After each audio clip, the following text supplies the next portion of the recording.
Hello बच्चों, welcome to my channel. Today we are going to discuss about the law of refraction, जिसे हम लोग बोलते हैं अपवर्तन का नियम। जैसा कि हम लोग जानते हैं कि दो अपवर्तन का नियम होता है, तो एक एक करके हम लोग पढ़ते हैं कि the incident ray, the refracted ray and the normal to the interface of two transparent media at the point of incidence all lie in the same plane. अब इसको कैसे हम समझेंगे, तो एक फिगर के माध्यम से हम लोग बात करते हैं। जैसे मान लें कि कोई मीडियम है, एक मीडियम है, मान लेते हैं एयर, दूसरा मीडियम अगर ले लें हम ग्लास। यहाँ से एक अगर नॉर्मल ड्रॉ कर दिया जाए तो यहाँ पे एक रे है जिसको हम लोग बोलते हैं OA और इसको बोलते हैं इंसिडेंट रे, और एक रे है जो है रिफ्रैक्टेड रे जिसको हम लोग बोलते हैं OB।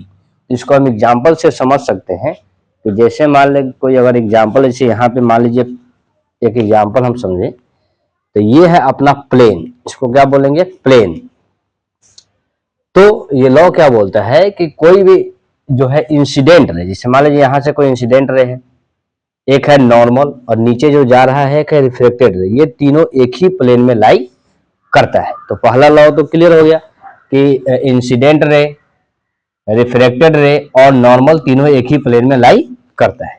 इसमें दूसरा लॉ क्या बोलता है कि the ratio of sine of angle of incidence to the sine of angle of refraction is a constant for the light of a given colour and the given pair of media. इसका क्या मतलब है कि किसी भी दो medium के लिए, जैसे यहाँ हम लोग मीडियम लिए है एयर एंड ग्लास, तो इसके किसी भी दो मीडियम के लिए आई क्या है, तो आई है अपना इंसिडेंस एंगल, और आर क्या है, तो आर है अपना रिफ्रैक्टेड एंगल। अगर इसके साथ साइन का रेशियो लिया जाए, यानी कि sine of i by sine of r, ये हमेशा एक कांस्टेंट वैल्यू को देता है। अब कांस्टेंट वैल्यू का क्या मतलब है कि किसी भी दो मीडियम के लिए यह रेशियो, कौन सा रेशियो, तो sine of incidence ray by sine of reflected ray का रेशियो हमेशा कांस्टेंट होता है, किसी भी दो मीडियम के लिए वैलिड है। अब इसका एक और नाम से भी जाना जाता है, this law is also called the Snell law of refraction. इसको स्नेल लॉ ऑफ रिफ्रैक्शन के नाम से भी हम लोग जानते हैं। तो आई क्या है, आई है एंगल ऑफ इंसिडेंस और आर है angle of refraction.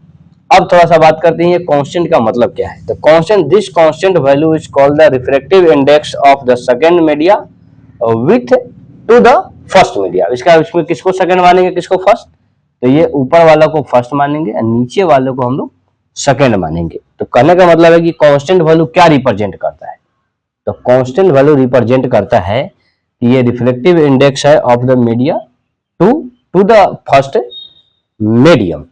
Next video में हम लोग थोड़ा और डिटेल एक्सप्लेनेशन हम लोग देखेंगे रिफ्रैक्टिव इंडेक्स के बारे में, और उससे रिलेटेड कुछ टर्म और कुछ फार्मूला और कुछ न्यूमेरिकल।